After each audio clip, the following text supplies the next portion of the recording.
Bien, chicos, buen día. Esta semana vamos a trabajar con las leyes de la termodinámica. Vamos a aprovechar de trabajar con una de esas leyes y vamos a comprender cómo funciona.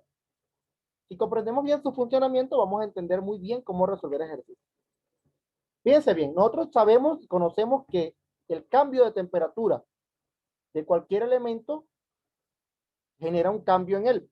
Si es un sólido, se dilata o contrae, y si es un gas, también ocurre algo parecido, aunque de una forma distinta. Aquí en este caso nos vamos a aprovechar de lo que es un gas. Si nosotros calentamos un gas a cierta temperatura que esté encerrado al vacío, como lo vemos aquí, que es un cilindro al vacío con un tapón en un lado, tiene gas por la parte interna, como una jeringa que tenga gas y que pueda calentar el contenido que hay dentro de la jeringa.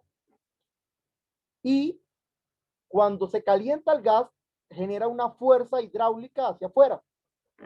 Este es el principio de algunas maquinarias industriales que ocupan este sistema. Ahora, ¿cómo funciona? Vamos a ver, vamos a analizar cómo funciona. Este gas que nosotros tenemos acá, al calentarle a cierta temperatura, automáticamente ese gas se comienza a expandir y comienza a generar o va a ocupar más espacio. Por lo que al el expandirse, automáticamente la presión que tiene interna comienza a generar una fuerza hacia afuera y que se traduce en una fuerza mecánica que podemos ocupar en esta parte. Podemos medirla en esta parte aplicándole una fuerza o presión en ese punto. Ahora, ¿cómo hacemos nosotros para calcular esa fuerza? Bueno, depende de dos factores. El un factor, o el que vamos a ocupar con mayor facilidad o con mayor frecuencia, podemos decirlo aquí, que vamos a ocupar más, va a ser el de, queremos calcular la fuerza horizontal que tiene. Pero para poder calcular la fuerza horizontal, nos damos cuenta que tienen también fuerzas verticales. Por lo que vamos a ocupar también los conocimientos que nosotros tenemos de lo que es interacción de fuerza. Sabemos que las fuerzas que estén de forma horizontal son las que nosotros vamos a ocupar y ya vamos a ver cómo se hace. Pero para ello necesitamos también las fuerzas verticales, que son el peso y la fuerza normal. Ahora, la fuerza de rozamiento nosotros la conocemos, sabemos cómo se puede calcular. Fuerza de rozamiento es la fuerza normal por el coeficiente de rozamiento que existe entre la superficie donde estamos estudiando. Entonces, necesitamos un montón de datos para poder calcular lo que nosotros necesitamos. Ahora, vamos a aplicar o vamos a resolver este ejercicio en particular con la fórmula que tenemos aquí y basándonos en fórmulas que hemos visto en clases anteriores o años incluso anteriores, que son las fuerzas o la fórmula de la interacción de fuerza. Vamos allá. Vamos a comenzar. Dice, un gas contenido dentro del recipiente provisto de un pistón le suministra, y ya tenemos aquí la primera, 50 joules de calor. Y este a su vez, como lo muestra la figura, empuja un objeto de un peso de 1000 newton. Aquí me están dando el peso. Recuerden que el peso es la masa por la gravedad. Sobre una superficie.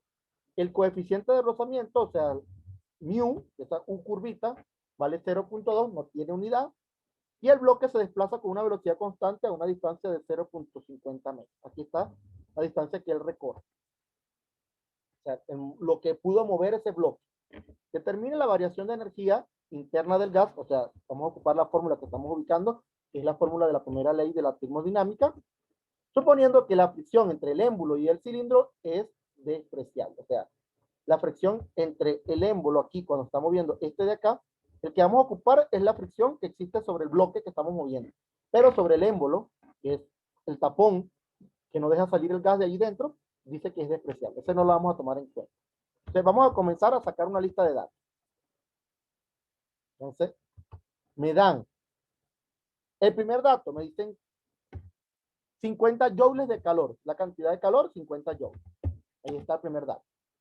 Y este a su vez, como lo muestra la figura, hay un objeto que pesa 1000 newtons. Ahí está.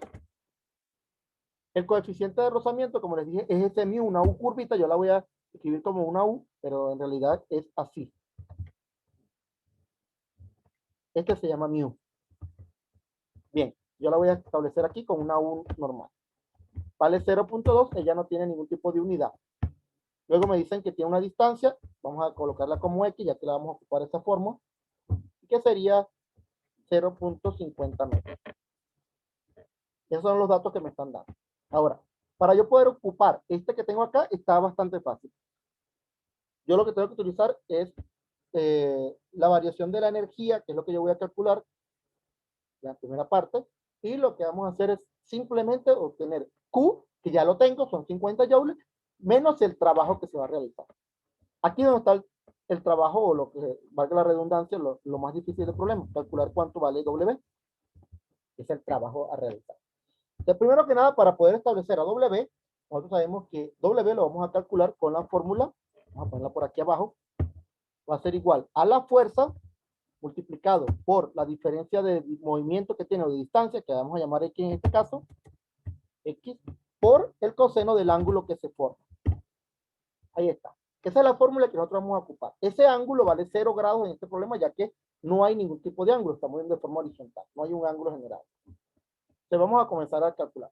Necesito la fuerza, necesito la distancia que ya la tengo, y el ángulo que ya dije que también era 0. O sea, necesito calcular esta fuerza. Pero para yo calcular esta fuerza, sería la fuerza con la que se está moviendo. Necesitamos la fuerza de rozamiento, que va a ser igual a lo que nosotros tenemos aquí.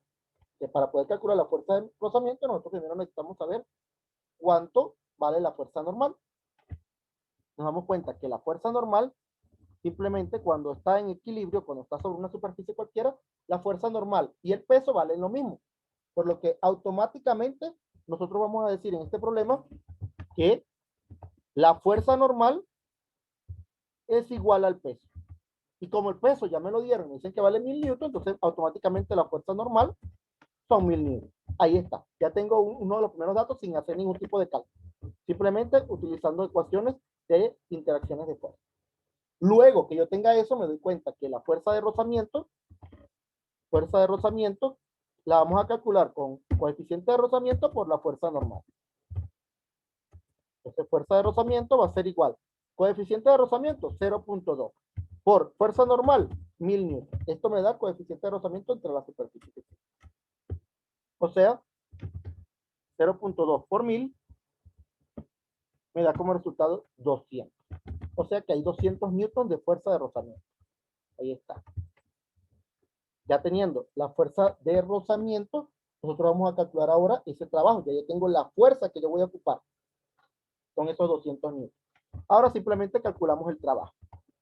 El trabajo va a ser igual la fuerza, que es la misma fuerza de rozamiento, o sea, 200 newtons, por la distancia que se movió, que fueron 0.50 metros, por el coseno del ángulo. Como les indiqué, no hay ángulo, vale 0 grados. Entonces vamos a resolver todo esto con una calculadora. Aquí estaría un poco fácil, ya que vemos que el coseno de 0 vale 1 y serían solamente 200 por 0.50. 200 por 0.50 me da como resultado 100. Quiere decir, perdón, vamos a ver aquí de nuevo.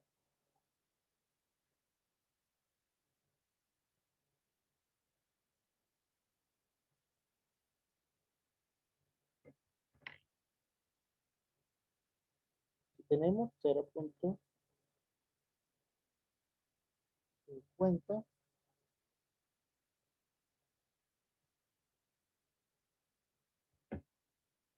200 por 0.50. Y esto multiplicado por el coseno de 0, que como les dije valía 1.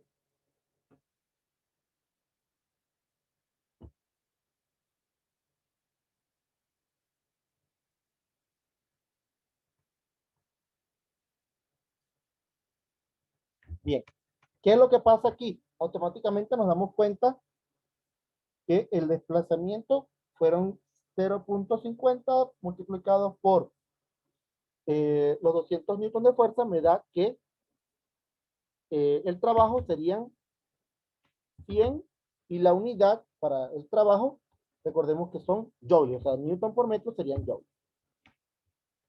Ahora simplemente lo que vamos a hacer aquí es ocupar la fórmula principal. Tenemos aquí que sería la variación de la energía interna. Vamos a ver si queda positivo o negativo. Vemos que es la diferencia de U.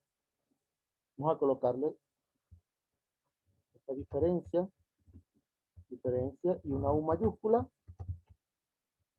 Va a ser igual y dice que es la cantidad de calor inicial, que eran 50 joules, menos el trabajo que acabamos de realizar, que serían 100 joules. Esto automáticamente nos damos cuenta que la respuesta serían menos 50. Y ese sería nuestro trabajo. Diferencia de energía interna va a ser igual a menos 50 joules. Ahí está la respuesta final del problema. Bien, chicos, esto sería todo. Fíjense lo fácil que ha sido. Ya en clase ampliaremos esta información. Que tengan un buen día.